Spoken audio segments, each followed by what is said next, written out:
Boa noite, a paz do Senhor. Pastor Álvaro já está aí, firme e forte.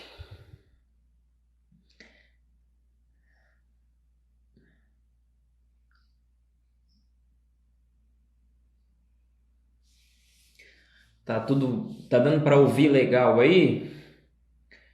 Tá travando? Não tá? Tá dando para ouvir legal aí? Coloca só um joinha aí se tiver dando para ouvir legal para mim saber, para mim ouvir, para daqui a pouco a gente começar. Quer dizer, na verdade já começamos, né? Só para a gente continuar.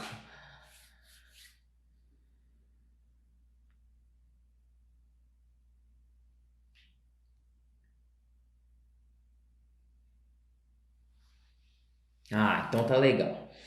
Hoje a gente vai falar de algo muito importante. Nós vamos falar de oração.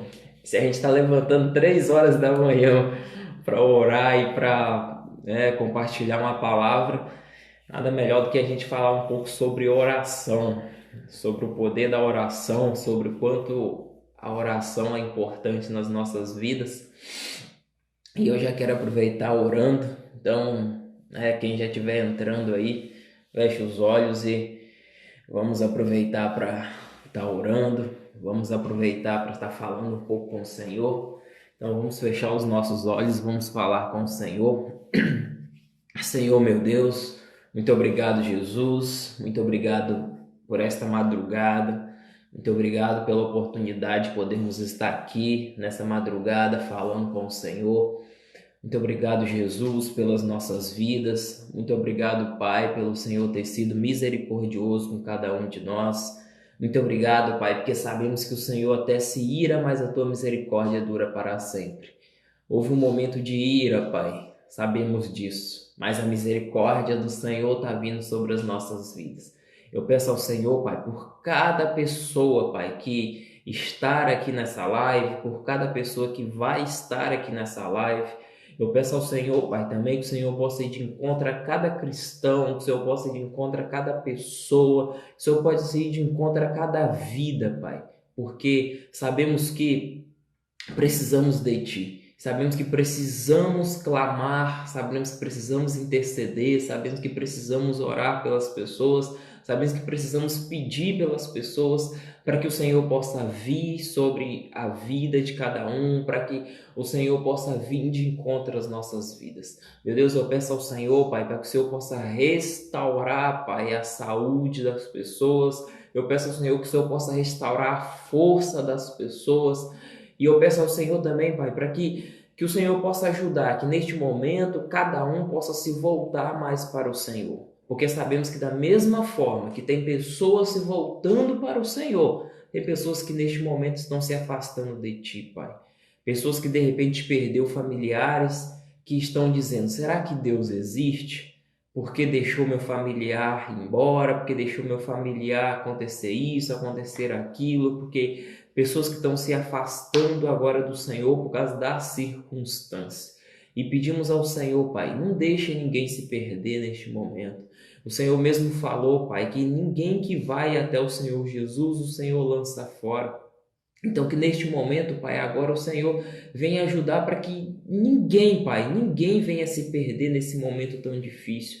Esse é o momento, Pai, da gente se unir, esse é o momento da gente se ligar ao Senhor. Então, Pai, que o Senhor possa tocar em cada coração. Meu Deus, eu peço ao Senhor também, Pai, que o Senhor possa dar ânimo às pessoas, Pai, que de repente neste momento estão apavoradas, com medo, que o Senhor possa tirar o medo, que o Senhor possa tirar o pavor, que o Senhor possa tirar, Pai, toda notícia ruim da mente das pessoas e que o Senhor possa colocar coisas boas através da Tua palavra que nós vamos ministrar. Abre o coração, Pai, de cada um. Na verdade, eu peço ao Senhor, toca no coração de cada um, Pai, para que cada um possa abrir os seus corações para que venha ouvir a palavra do Senhor. Muito obrigado pelo Teu amor, muito obrigado pelo Senhor ter morrido na cruz por cada um de nós, em nome de Jesus.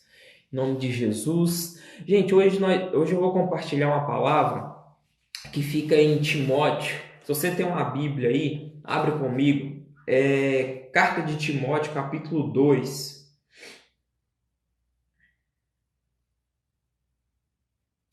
Carta de Timóteo, capítulo 2,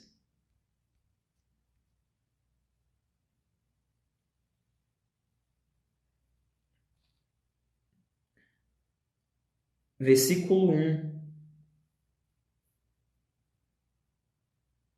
Carta de Timóteo, capítulo 2, versículo 1.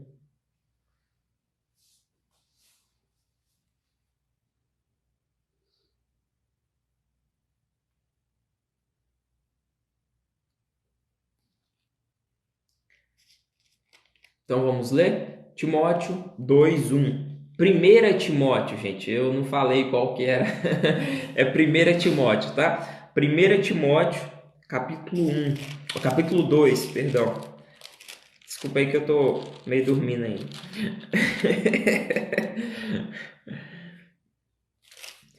1 Timóteo, capítulo 2, versículo 1, diz assim: Antes de tudo, pois, exorto que se use a prática de súplica, orações, intercessões, ações de graça em favor de todos os homens, em favor dos reis e de todos os que acham investido de autoridade, para que vivamos vida tranquila e mansa, com toda piedade e respeito. Isso é bom e aceitável diante de Deus, nosso Senhor. Amém? Gente, como eu comecei falando, a oração ela tem um poder incrível. Eu não preciso provar mais que a oração tem um poder incrível. Isso já foi provado, isso vem sendo provado diante da Bíblia, diante de tantas pessoas que fizeram uso da oração em meio a situações difíceis. E mais, como a gente está levantando 3 horas da manhã durante esses 7 dias, hoje é o segundo dia, durante esses 7 dias para a gente estar orando, então nada melhor do que falar um pouco sobre oração. E é importante que a oração ela tem alguns níveis, né? A oração ela tem alguns níveis e aqui a gente pode ver pelo menos 4 níveis que estão registrados aqui. Tem a oração que é simplesmente falar com Deus, né? É como para quem é pai aí, é como, por exemplo, um filho que chega diante do pai e pede, por exemplo, um livro. Pai, eu estou precisando de um livro na escola. Isso é uma oração, né? É como se ele estivesse comunicando só ao pai. É uma oração. Mas também tem a intercessão, que é quando eu vou intercedo por alguém. Ou seja, já que eu estou dando exemplo de pai e filho, é como se o filho chegasse para o pai e falasse: pai, meu amigo lá na escola está precisando de um livro. O senhor dá um livro para ele também? E o pai fosse lá, comprasse um livro e o filho desse o livro para o amigo da escola. Isso é uma intercessão que o filho fez para outro amigo dele, para um amigo dele. Ele pediu ao pai alguma coisa para o amigo dele, ele estava intercedendo. Então, só repetindo para a gente entender esse conceito de oração, né? A oração em si, oração, quando eu falo oração, é quando eu falo com Deus. Vou repetir o exemplo de um filho, por exemplo, chega para um pai e fala: pai, eu estou precisando de um livro para me estudar. Ele pediu ao pai, o pai foi lá e deu esse livro para ele, é uma oração. Mas também tem a intercessão, que é quando eu já parto pedindo algo para alguém. E aí o filho chega para o pai e fala: pai, o meu amigo precisa de um livro. E o pai vai lá e dá um livro para o amigo dele. E também tem as ações de graça, né, para todos os homens que a gente viu aqui, que é quando eu peço a Deus por todas as pessoas. Quando eu peço a Deus por todas as pessoas do mundo, que é o que a gente vai fazer daqui a pouco. Porque o mundo neste momento precisa de oração e aí eu oro a Deus pedindo oração para todo mundo. Isso são as ações de graças. Mas tem uma aqui que a gente viu, que na ordem aqui da minha Bíblia que eu li, não sei na ordem da sua, está em segundo, que está em primeiro, perdão, é a súplica. É a súplica. O que é a súplica? A súplica é quando eu imploro. né? Quando eu dei o exemplo do filho, o filho chega para o pai e pede um livro, isso é oração. Mas quando o filho quer uma bicicleta, por exemplo, quando o filho quer um patinete, quando o filho quer um skate, de repente o pai não deu ainda, e ele fala: pai, por favor, me dá um skate, pai, por favor, me dá uma bicicleta. Isso é o que? Uma súplica. Quando ele vai, ele vai e pede de novo. E aí o pai de repente não deu por alguma circunstância.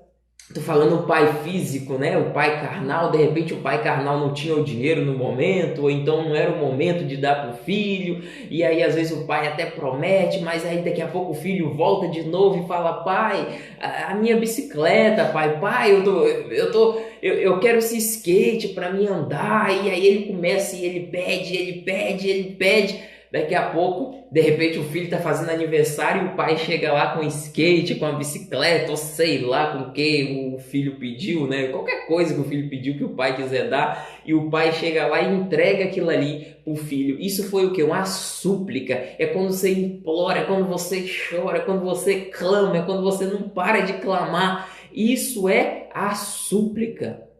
E por que eu estou dando tanta ênfase na súplica? Porque é o que a gente está precisando no momento. No momento a gente tem que fazer igual aquele filho que está querendo um skate. No momento a gente tem que fazer igual aquele filho que está querendo uma bicicleta. É clamar, é chorar, é falar com Deus de novo, e de novo, e de novo, e de novo. Porque é o momento que a gente está vivendo. Então hoje a gente vai focar, se é que eu posso falar em níveis, né? Hoje a gente vai focar nos 2 níveis que são as ações de graças, né? A súplica. Porque a gente vai focar nas ações de graça para todos os homens, ou seja, orar para todas as pessoas do mundo. E a súplica, que é clamar a Deus para que Ele possa ouvir o nosso clamor e Ele possa nos responder. Gente, se eu for falar de oração, se eu for falar de homens que oraram na Bíblia e a resposta de Deus veio, eu fico aqui a madrugada toda e o dia todo. A gente vai ficar só até 6 da manhã. É brincadeira, gente. Antes que vocês me abandonem aqui nessa live, é brincadeira, tá? Não é até 6 da manhã, não. Daqui a pouco, né, no máximo 10 minutos, a mais daqui para frente, a gente vai estar finalizando. Vai ser bem objetivo. Teve gente que colocou. Eu sei que tem gente que queria ficar até 6 da manhã, mas a gente não vai ficar até 6 da manhã, não, tá bom? Então. Mas eu quero usar alguns exemplos de homens, né, na Bíblia que oraram e que, né, o poder de Deus veio, pessoas que oraram. E tem uma passagem que eu gosto muito, que é a passagem de Pedro, quando Pedro estava preso e a igreja estava orando. Pedro, né, para quem não conhece a passagem, é uma passagem conhecida, mas talvez tiver alguém que não conhece.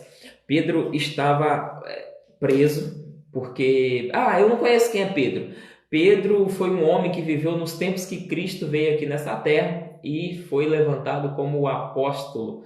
E aí pessoas perseguiram ele porque ele estava pregando o evangelho, e o governo perseguiu, né, na época tal, porque ele estava pregando o evangelho. A religião perseguiu porque ele estava pregando o evangelho, e portanto que prenderam ele. E aí teve um momento que ele estava lá preso e a igreja estava orando. Nesse período que a igreja estava orando, de repente um anjo foi lá para soltar Pedro, e ele não sabia muito bem se era uma visão, se realmente aquilo estava acontecendo, até que uma hora ele caiu em si que estava acontecendo. Mas as algemas que estavam prendendo ele foram soltas naquele momento, porque o anjo foi lá e o soltou. E quando ele chega na casa, a Bíblia fala, né, que ele chega lá na casa da mãe de João Marcos, que é a pessoa que foi inspirada pelo Espírito Santo para escrever Marcos. Quando ele chega lá, tem uma empregada que Pedro bate na porta, e tem uma empregada que vai olhar e vê que é Pedro, e ela vem tão alegre, desesperada que era Pedro, mas as pessoas que estavam ali orando, a igreja que estava ali orando, não estava muito acreditando que era Pedro, e até falou que a mulher estava vendo coisas, mas realmente era Pedro que estava ali. E aí ele entrou e todos se alegraram. Gente, isso é o poder da oração. alguém que estava preso, mas a igreja estava orando e Deus foi lá e atendeu. E tem N exemplos que eu posso usar. E também não posso deixar de falar quando Paulo e Silas estavam presos. Eles estavam presos pelo mesmo motivo, que estava também pregando o evangelho. E por uma ocasião dessa que ele estava pregando o evangelho, ele orou e o demônio saiu de uma menina. Só que aquela menina, né, tinha alguns demônios que faziam ela adivinhar futuro, tal, aquela coisa toda. E aí aí ela era escrava e os donos daquela menina. Ai, gente, eu acho que saiu aqui. Voltou? No meu celular apareceu que saiu aqui. Voltou? Tá normal aí?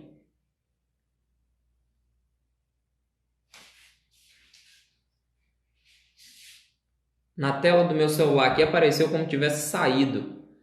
Tá normal? Se tiver normal, coloca um joinha aí, só para me saber. Tá meio parado aqui.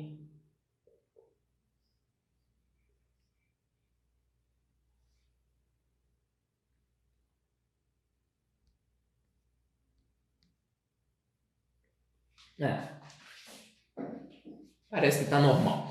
Então eu vou continuar. Então,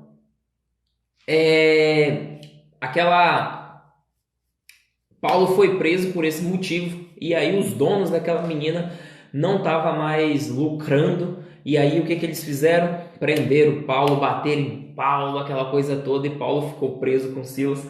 Mas aí quando chegou a meia-noite mais ou menos, eles estavam orando e cantando os louvores e aí de repente Deus fez com que os alicerces da prisão se abalassem, os alicerces da prisão sacudissem e aí, né, abriu as portas da prisão, mas Paulo e Silas continuou ali. E aí mais lá para frente a gente vai ver que Paulo foi na casa do carcereiro e tal. E aí vem um versículo tão famoso que muita gente conhece, né? Depois de toda essa situação, crê no Senhor Jesus e será salvo tu e a tua casa. Então é isso, gente. E esse é o poder da oração. Deus, se a gente for ver sobre oração, em vários momentos da Bíblia, Deus vai estar falando, incentivando a gente a orar. E a gente precisa entender sobre a oração, a gente precisa entender que a gente precisa orar. Mas tem um detalhe quando a gente fala de oração: muitas pessoas são bloqueadas quando se fala de oração por pensar que não sabe orar. E de fato a gente não sabe orar. Às vezes a gente ora, fala cada bobeira, fala tanta bobeira na oração. Mas aí, para quem não sabe disso, o Espírito Santo, ele intercede por a gente. Em outras palavras, de repente você nunca viu dessa forma, mas o Espírito Santo, ele corrige as besteiras que a gente fala na oração. E quando eu falo besteira na oração, só para você entender, é de repente quando você fez aquela oração assim e na oração você falou: ai meu Deus, aquele momento que você estava sofrendo, será que Deus existe? Ou então naquele momento que você estava sofrendo, você pediu alguma coisa que de repente você não queria, era só uma emoção do momento, ou de repente na oração você falou alguma coisa que talvez nem agradaria tanto a Deus. Aí o Espírito Santo, ele vai e dá uma corrigida e leva essa oração para Deus de forma traduzida e corrigida, porque o Espírito de Deus é que conhece a Deus. A Bíblia diz isso. Então a gente tem o Espírito Santo para interceder por a gente, e isso está lá em Romanos, né? Nós não sabemos como orar, mas o Espírito Santo intercede com gemidos inexprimíveis. Ou seja, ele intercede com toda a força, ele intercede sem parar por cada um de nós. Então, qual que é o nosso papel? Orar. Ah, mas eu não sei orar. Abra a boca como se você fosse um filho pedindo um skate para o seu pai. Ah, mas eu já não sou mais pequeno, mas você foi um dia, e eu acredito que um dia você pediu alguma coisa para o seu pai, para sua mãe. Imagine que você está abrindo a boca para pedir alguma coisa a alguém. Este momento é que você precisa fazer com Deus também, abrir a boca para pedir a Deus, para que Ele venha sarar a nossa terra, para que Ele venha sarar a nação, para que Ele venha ter misericórdia do povo. Então é isso, gente, nós vamos orar agora. Eu peço a você que feche os seus olhos. Se você, né, com certeza agora, né, provavelmente está todo mundo em casa. Eu não acho que tem ninguém no trabalho agora, mas se de repente tem alguém aí que é plantonista, né, que tirou um tempinho para acompanhar, né, mas se você estiver em um lugar que dá para fechar os olhos, feche os olhos. e nós vamos orar. E o nosso foco agora na oração vai ser a súplica, onde a gente vai clamar a Deus, onde a gente vai implorar a Deus, onde a gente vai pedir a Ele para que Ele possa vir sobre a nossa nação. E tem um detalhe que eu me esqueci, que eu não poderia esquecer, gente. Eu não poderia esquecer. Se você já fechou os olhos, pode abrir um pouquinho rapidamente. Tem um detalhe que eu não poderia esquecer, que seguindo ali aquele versículo, naquele capítulo ali que a gente leu de Timóteo, o apóstolo Paulo ele vai falar para a gente orar pelas autoridades. E é importante a gente entender sobre orar pelas autoridades, porque neste momento tem pessoas, inclusive crentes mesmo, que não gostam do presidente, ou não gosta do prefeito, ou então não gosta as autoridades governamentais que eu estou citando agora, né? De repente tem até crente mesmo que não gosta do presidente que está no momento, ou então não gosta do prefeito, ou então não gosta do governador de sua cidade. Gente, orar pela autoridade, a Bíblia não está dizendo para a gente orar por aqueles que a gente gosta, ela está dizendo ora pelas autoridades. Então, independente de você gostar ou não do governo, quando a gente ora pelas autoridades, quem vai ser beneficiado somos nós, porque seguindo ali Timóteo, o Timóteo capítulo 2 que nós lemos, aí a gente leu 1, 2 e o 3, se a gente, no 3 ali, se eu não estou enganado, deixa eu só ver aqui para mim falar certo, no versículo 2, o finalzinho, a parte 2 do versículo diz, eu vou ler o versículo 2 todo de novo, diz assim, ó, em favor dos reis e de todos os que acham invertido de autoridade. Agora olha a segunda parte, para que vivamos vida tranquila e mansa, com toda piedade e respeito. Quem vai ser beneficiado? Quem vai ter a vida tranquila e mansa somos nós. Aí de repente tem gente neste momento que fala assim, mas porque o governo isso, porque o governo anterior é melhor, aí tem gente que acha que esse governo é melhor, aí tem gente que acha que o governo anterior era pior, aí vira essa confusão. Gente, não entra nessa. Deixa que as pessoas que não conhecem a Deus, deixa as pessoas que não conhecem a Bíblia, deixa as pessoas que não conhecem a Jesus entrar nessa. Qual que é o seu papel agora? Orar pelas autoridades governamentais. E aí não entra só as autoridades governamentais, entra todo tipo de autoridade. Por exemplo, de repente você está vendo aí um profeta que Deus se levantou no momento, um pastor que Deus levantou no momento para estar clamando também, para estar junto com a nação. Ele é uma autoridade espiritual. Ou neste momento, como tem médico, como tem cientista, como tem pessoas pesquisando vacinas para acabar com essa praga, para eliminar essa praga, é uma autoridade na saúde. Então essas pessoas que a gente tem que estar orando, e aí a Bíblia vai dizer para quê? Para que a gente vai estar orando? Para que a gente tenha tranquilidade, para que a gente tenha paz, porque quando o país vai bem, quando o governo vai bem, quando as autoridades vai bem, somos nós que somos beneficiados, e aí a gente tem paz.